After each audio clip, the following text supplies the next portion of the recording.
Tim Sundles here, and we're going to do a video on 50 caliber handguns and carbines for woods carry, woods use, and for hunting. There are several different 50 calibers out there that will work in handguns. There's 500 Linebaugh, there's 4 of those right here, plus one in this shoulder holster.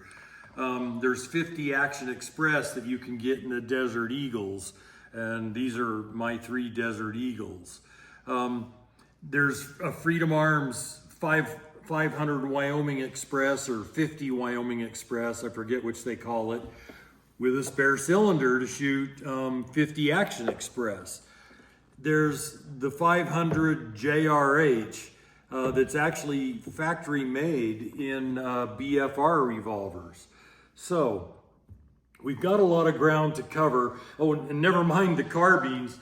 All 3 of these are Bighorn Model 89s that shoot 500 Smith & Wesson. And this is a 50 Alaskan that was built for me by David Clay on a Marlin 1895 action, which is really just a Marlin 336 action. The 1895s just means they're chambered for 4570. That's all it means.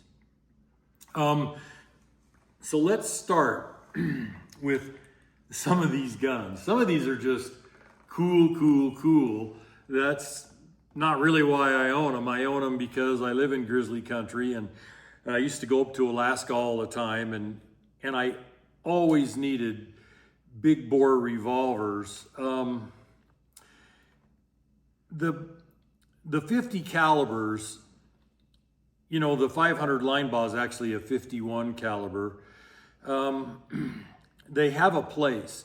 I mean, let's face it, you can brain shoot a charging grizzly and kill it with a 9mm if you're using cheap hardball ammo.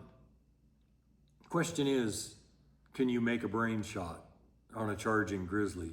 And even once it's on you, ripping you to pieces, can you get things to work out where you can get a brain shot even if it's on top of you? I mean, angles can be bad. It's just, when I was hunting in Tanzania with Mark Sullivan, who spent his whole career using 577 nitros and 600 nitros, we had these discussions all the time, and we shot several Head of Dangerous game together. And Mark's point was, I can do this with lesser rifles, because he takes brain shots on charging animals. That's just what he does. He's very, very good. He said, but if I happen to miss the brain, I still want to do so much damage to their face or their, the structure of their skull that it either creates brain damage or completely discombobulates them. And so I get that. And all my life, all my adult life, I've been carrying big bore revolvers in the woods for that reason. So let's start. This is a standard Red Hawk. It was a 44 mag when it started life, and Dave Clemens built it into a 5-shot 500 Linebaugh. And Dave is now retired, but what a great little gun. And, it fires double action. For those of you that think double action matters more when you're in a stress situation, if a bear's on top of you, I'm not one of those guys. I don't believe that because I've shot single actions so much. But I do believe you should train with what you use. And this gun's cool. It's even got a lanyard loop on it, so you can tie it to your belt or whatever. If you get knocked over, your gun won't go flying too far if it's tied onto you. I've never tied a gun onto me, but I know people that have, in their sleeping bags, on their horse. They've tied it to a belt loop. which if you do it right, the little tie down doesn't get in the way. Anyway, that's a 500 Linebaugh. And when I don't carry this that much, and I probably should carry it more, but you can see the different 500 Linebaugh loads. I tend to use the 435 grain at, I think the label says 1,350 feet a second.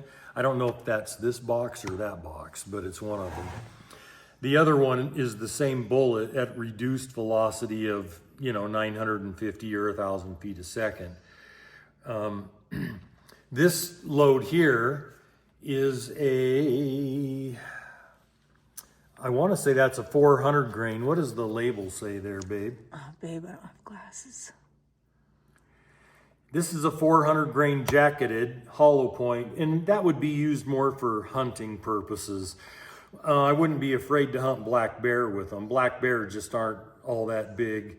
But when it comes to the big dogs, the grizzly bears, I go with the hard cast penetrating loads. And I'm not sure which we had. That was 400 grain. Yeah, and this should be 435. And you know what this one is? Yep, that's 435. This is our 535 grain so there load. We go. and I saw a Cape buffalo killed with this year in Africa. A person that I was guiding.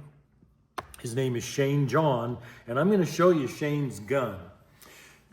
One of the problems with these guns is the makers have all grown old and retired or died. Dave Clemens, he's retired. Jack Huntington made this one for me. He's retired. This is a historical gun. This is serial number 2 blued, made by John Linebaugh. And in the holster here, I have serial number 2 stainless. And we'll go over these guns a little bit.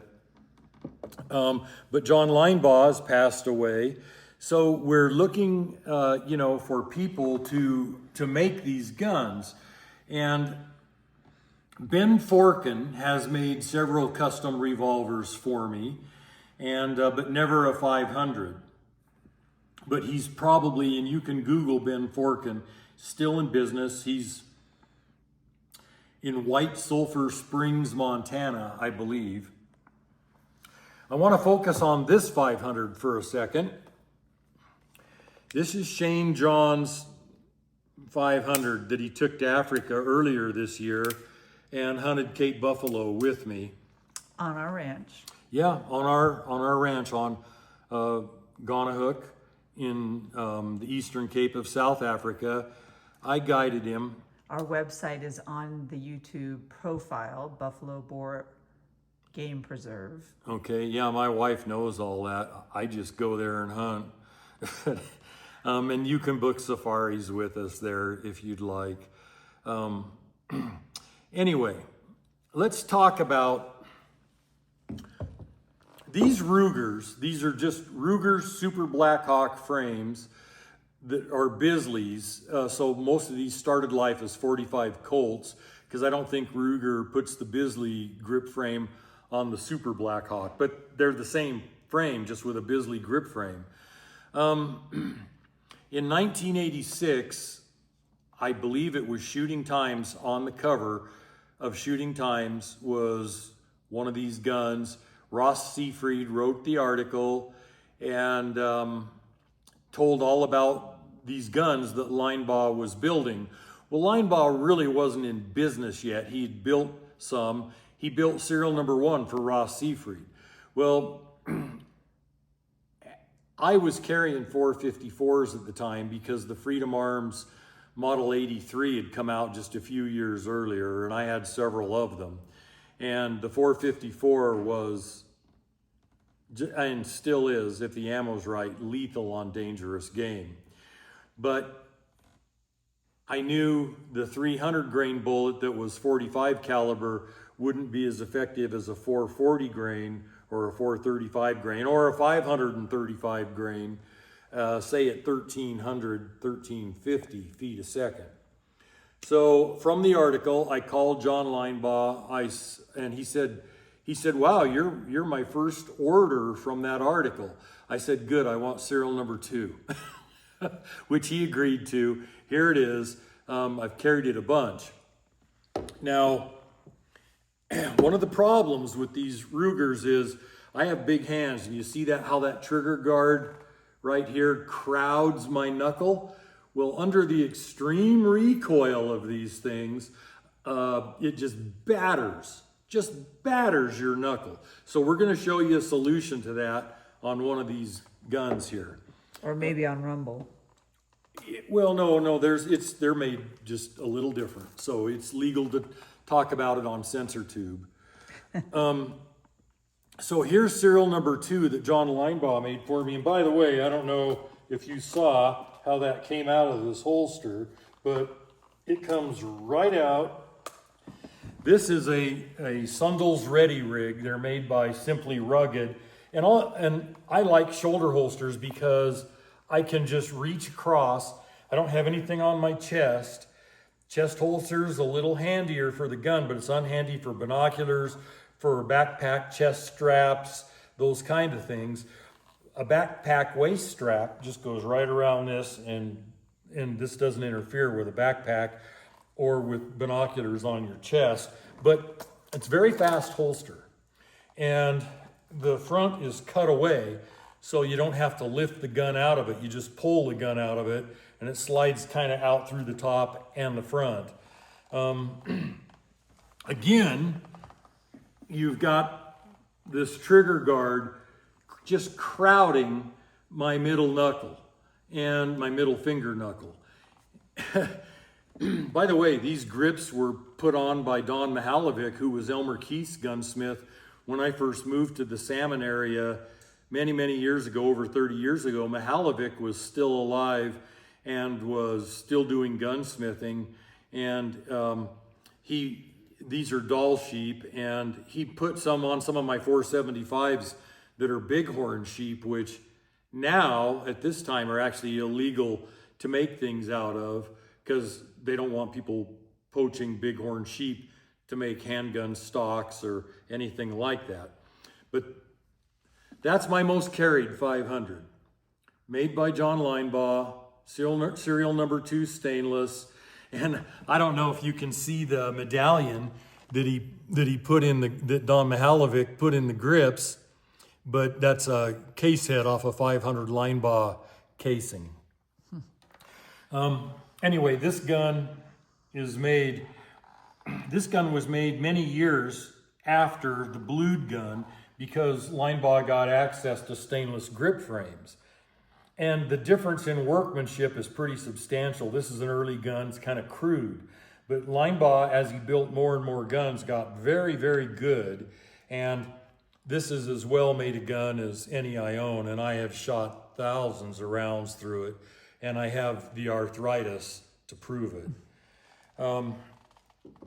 Let's talk about the solution to beating your middle knuckle up. This gun that is Shane John's was made by Ronnie Wells. You can find him on the internet, Ronnie Wells Grip Frames.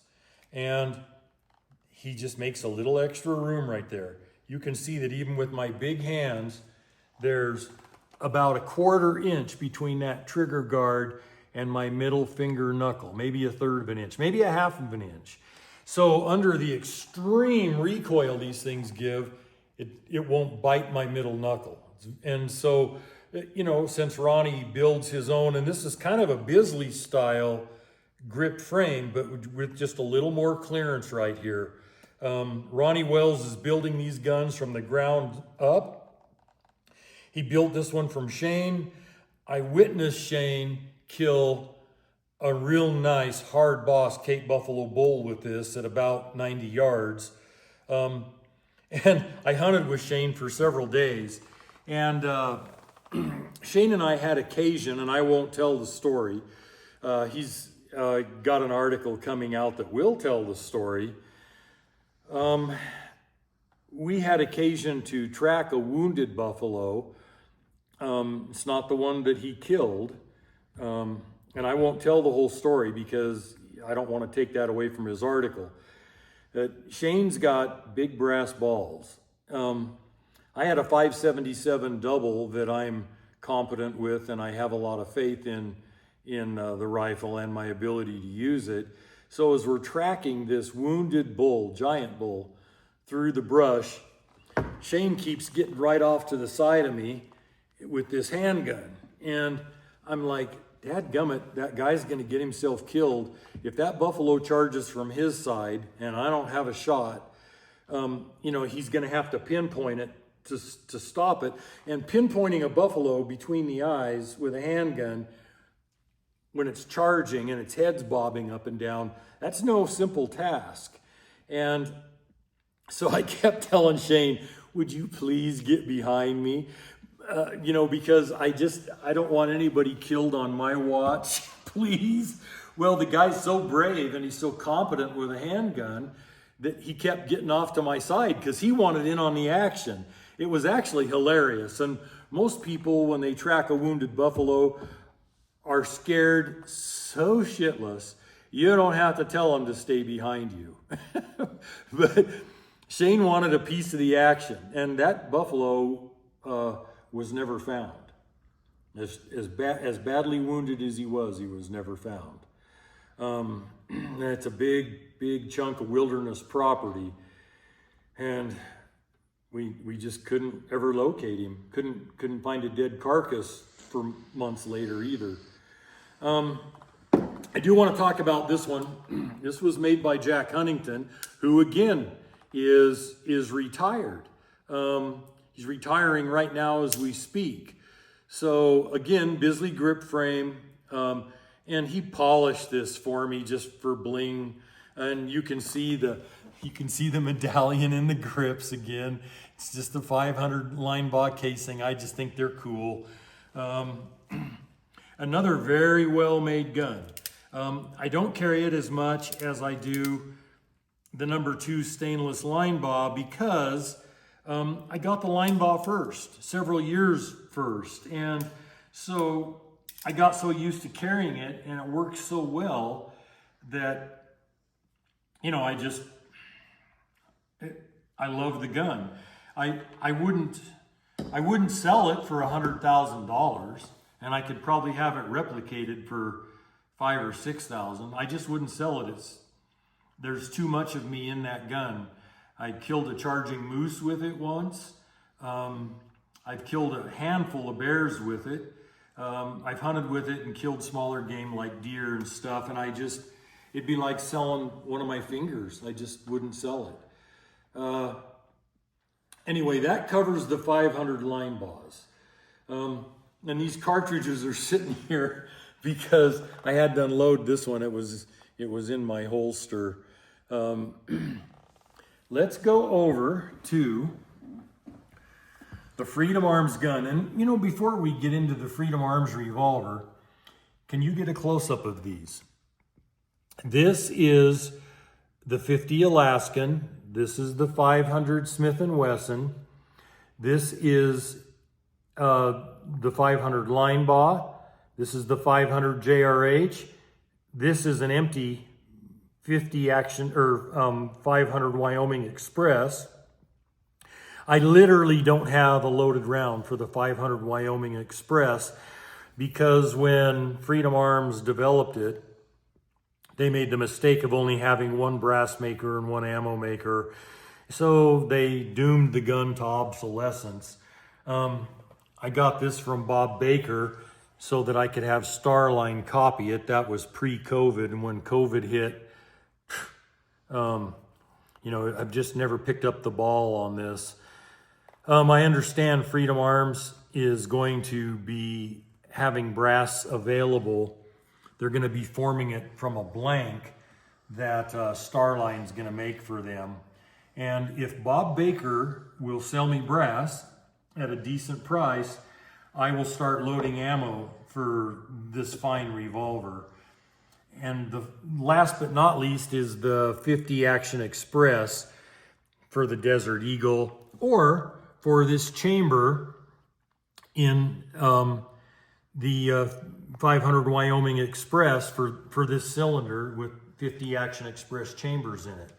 It's pretty cool to have a revolver that'll shoot 2 cartridges.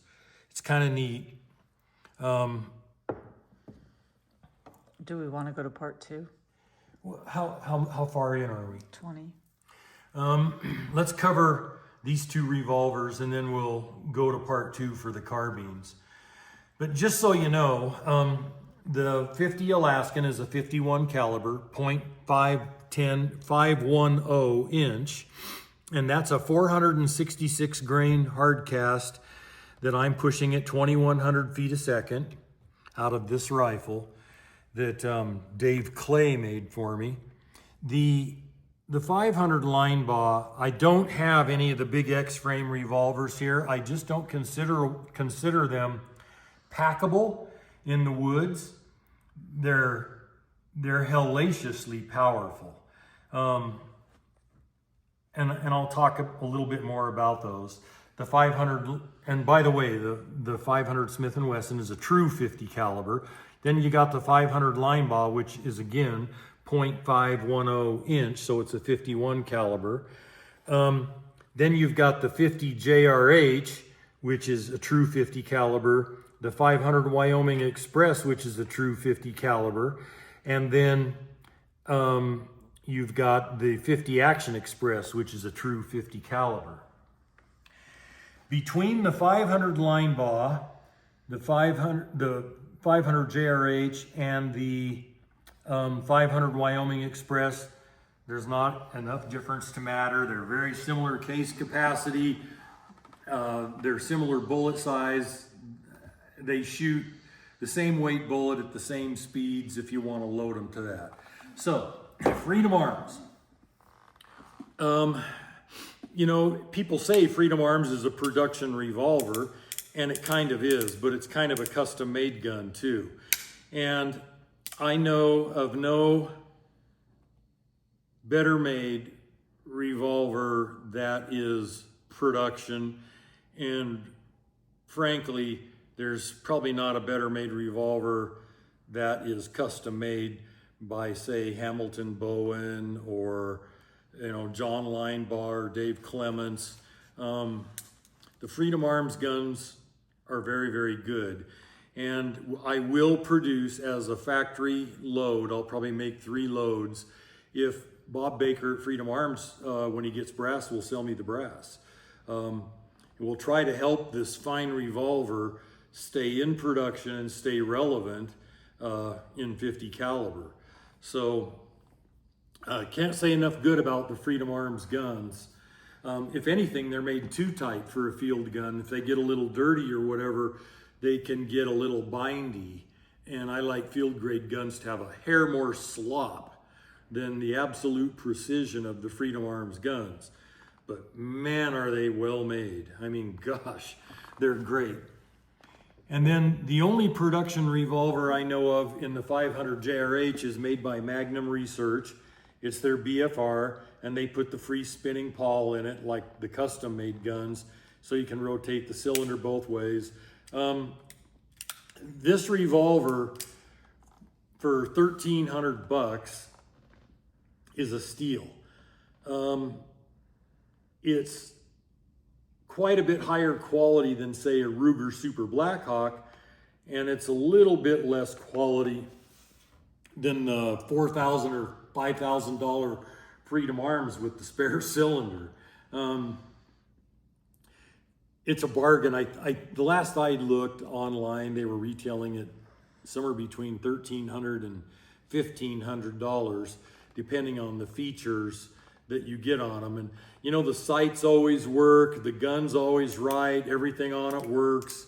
They're not mass produced like some of the real bad stuff we're seeing come from Smith & Wesson and Colt and even Ruger right now, where sights fall off and sights don't adjust and trigger return springs don't work, and there's chatter marks in the chambers so the empty cases stick after they're fired. You know, none of those issues with this gun. For the price, it's probably the best deal on this table. Let's go over the cartridges real quick. 50 Action Express. Here's 2 of the buffalo bore loads. My wife can get a close-up of them. That's just 2 of them. We make, I think, 4. And then for 500 JRH, here's 3 of our loads. And I believe we make 4. We're not in stock on all of them, which is why I don't have them all here. The 50s are a handful, and they're very powerful, very reliable killers on grizzly bears, and that's hard to find in a handgun. Let's end part 1 right here before it gets so long that I can't upload it. Our uploading capabilities from the middle of nowhere, Idaho, aren't that great. It's nice to keep videos under 25 minutes. So let's end part 1. We will post part 2 a couple days later, which will cover the Desert Eagles and the carbines. And if I have time, some shooting with these carbines and some of the handguns. And if I don't have time, we'll do a part 3 for the shooting. You're not gonna believe how these things recoil. And there's a real trick to handling this kind of recoil. It's not simple. There was no one to teach me. I had to learn it because I started this stuff in the early days of these big bore cartridges. But now anybody that shoots these a lot does it the way I learned how to. You have to roll with the recoil and move your face out of the way. So I'll show you with live ammo. First time I ever split my head open with a handgun was this. In fact, the first 2 times I did it was with this gun. And you have to, the front sight one time caught me clear back here on the crown of the head. The other time it caught me in the forehead. So you just have to learn to keep your face out of the way. They really, really seriously recoil. Anyway, folks, God bless, and we will see you on the next video.